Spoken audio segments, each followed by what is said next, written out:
Hello again, everyone. Welcome back to Gold Rush. Okay, let's go ahead and get on the final leg of our or the final optional trip path.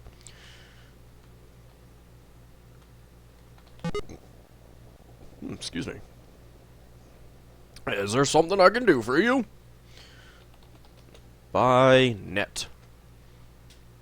Your account balance is adequate. I'll charge your account.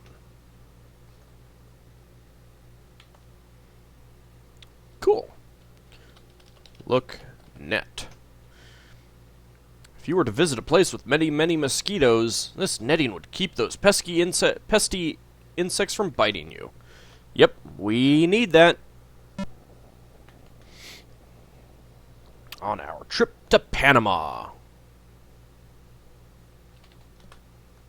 Whee! Okay, so I'm pretty sure that we don't need to,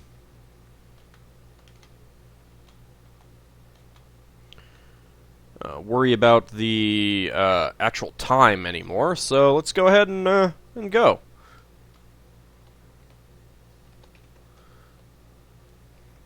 Go this way, and we'll, wait for Leonard to come out again. Hello? Yeah, did you see me? There we go. Leonard says, I've been getting some business from my poster in the warehouse, Jared. What can I help you with today? Buy ticket. You'll never find a cheaper time to travel, Jared, and there is room on the ship. The routes to California are around Cape Horn or by way of Panama. Prices are Panama route $900, Cape route $650. Are you interested in a ticket? Yes, I am. Which route are you interested in, Cape Horn or Panama? Panama. The cost of a trip to California by way of Panama is $900. Would you like it to buy a ticket? Yep. That will be $900 in cash, please. Hey. Thanks, Jared. Here's your ticket. I hope you strike it rich. As do I, Leonard. As do I. Incidentally, I think one of the things that got thrown overboard on the trip to the Cape Horn when they were throwing things overboard was my cash. How could they have decided that that was an okay thing to toss overboard? Never mind that it didn't weigh anything. Well, hardly anything. Yes, go ahead and... Nope. Whoa! I didn't know that could happen. There's no gold here, but don't give up until you find it. Whoops!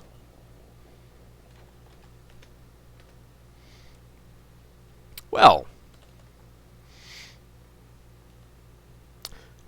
That's a new one.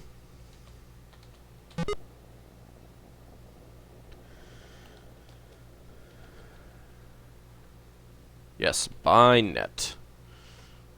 Thank you.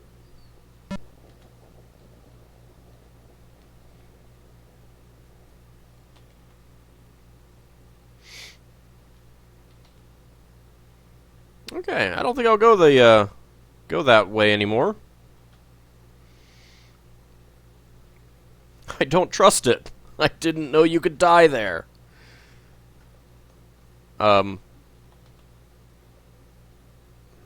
Buy ticket. Yes. Panama. Yes. Pay. There we go. So I'm pretty sure I have everything that I need now. I want to go that way. I want to go this way. See, oddly enough, you can't fall off here.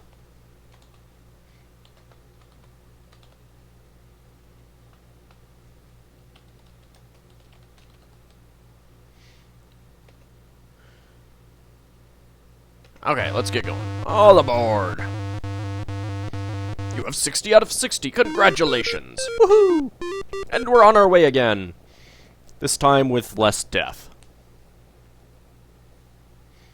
I'm not kidding, I had no idea you could fall off there.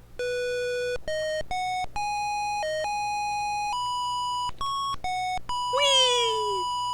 Let's go a little bit faster.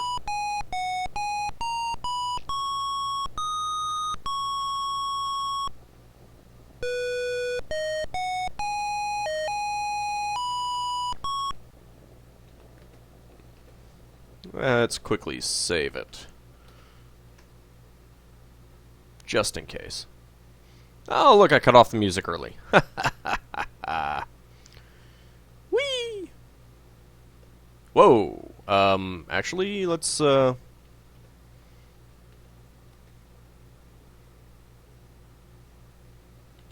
Okay. Let's not go quite so fast this time.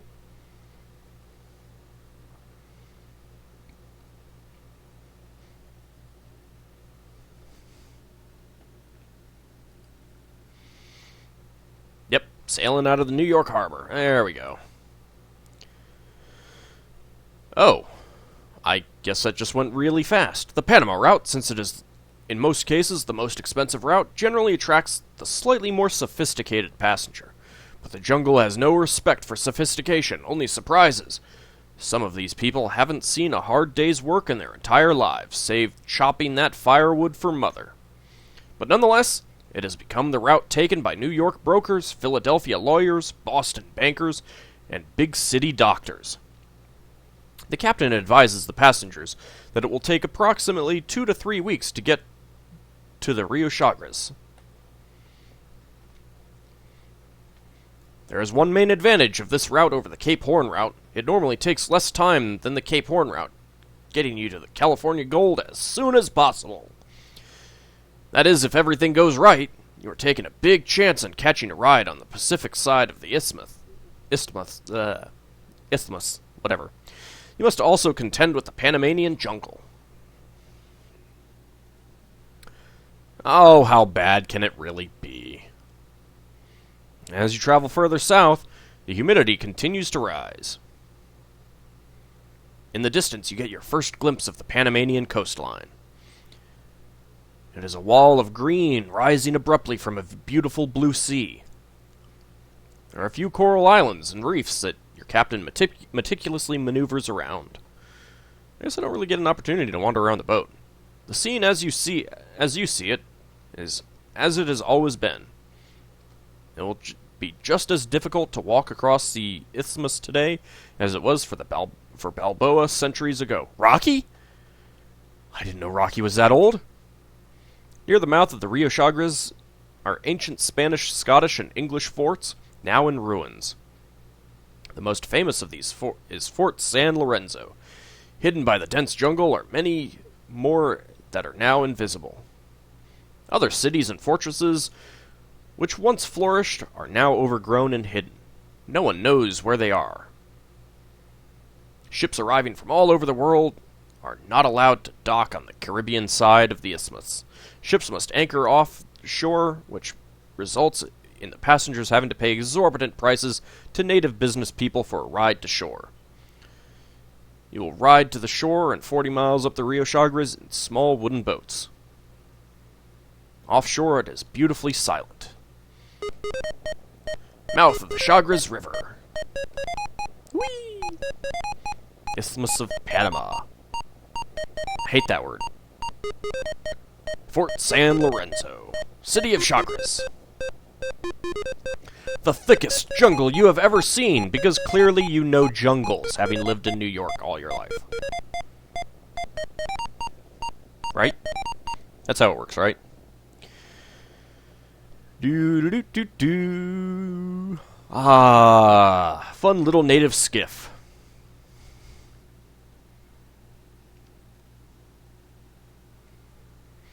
The crooked river winds its way through a deep canyon with steep walls covered with thick vegetation.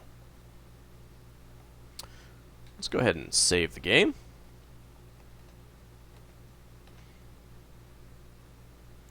In the jungle, it is never silent. There is an underlying hum and rustle, and the sound of water dripping.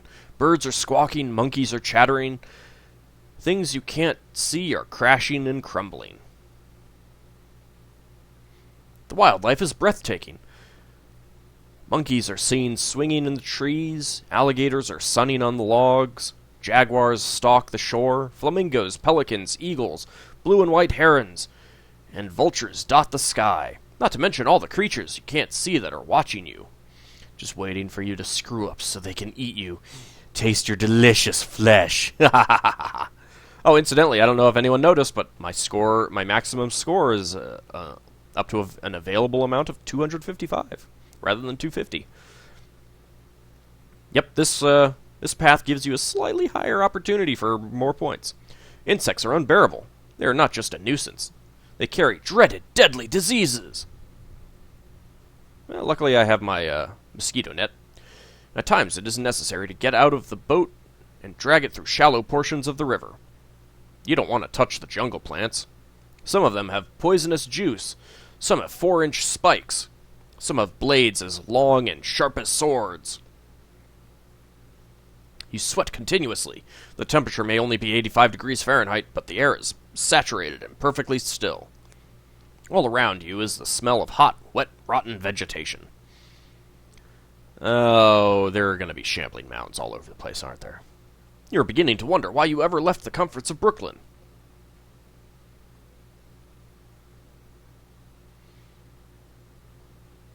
And we're back on the boat. Let's take a look at our, still have all that stuff. Uh-oh. The lead native on the shore yells, "Hungo bungo, krama zumba, humba wa ratsa snuff aganga." I'm sure that's a completely accurate transliteration of native Panamanian language. Your guide interprets. The leader of the natives said, "Give us all your valuable possessions. If you do, we will let you live." The leader of the natives continues, "Hafadunga lo bubu, yo-yo gumbi crumba su mackerel."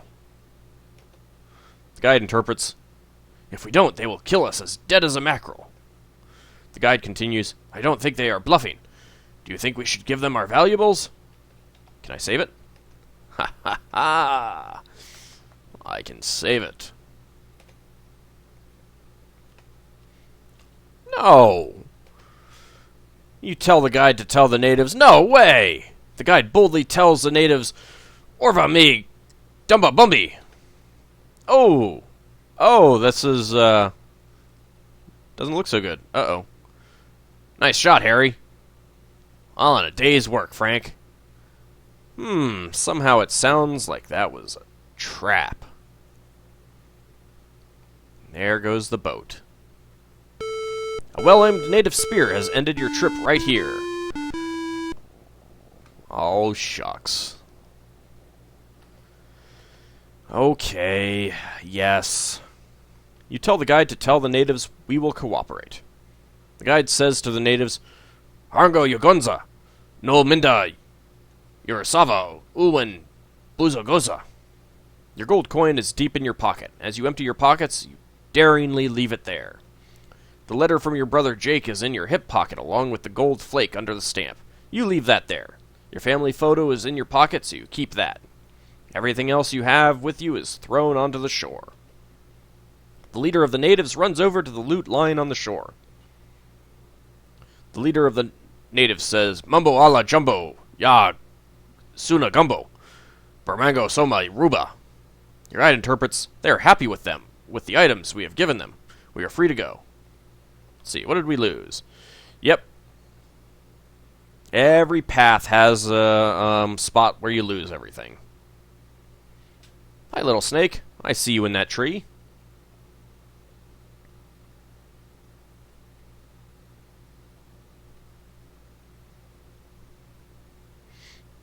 Oh, we're okay now.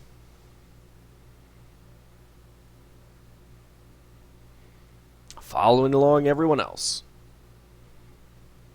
They're all guys. For a portion of the 20-mile walk to Panama City, you are traveling on a road built centuries ago by the Spaniards. In the early days of their conquest, this road was used to transport treasures across the isthmus. It was called Camino Real, meaning Royal Road. A traveler in the jungle has hardly any view at all. You rarely see the sky and can only see a few feet in any direction. A person unaccustomed to the ways of the jungle would find themselves lost only a few feet from the road. When not on the primitive Spanish road, you are walking in untouched jungle, treading on mud or wet squishy leaf mold, crawling over fallen trees, cutting your way through thick vegetation. It is difficult to get off the road, even using the most common and effective tool in the jungle, a machete. There is nothing in that jungle but snakes, alligators, tigers, pumas, jaguars, vampire bats, tarantulas, scorpions, and stinging centipedes.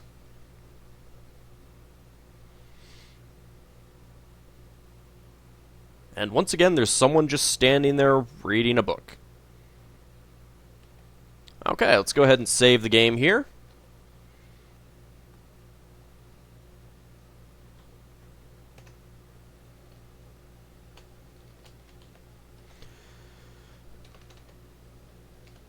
Actually, I think I'm on 9 now. Okay, we'll pick it up in the next episode as we continue our trip through Panama. See you then.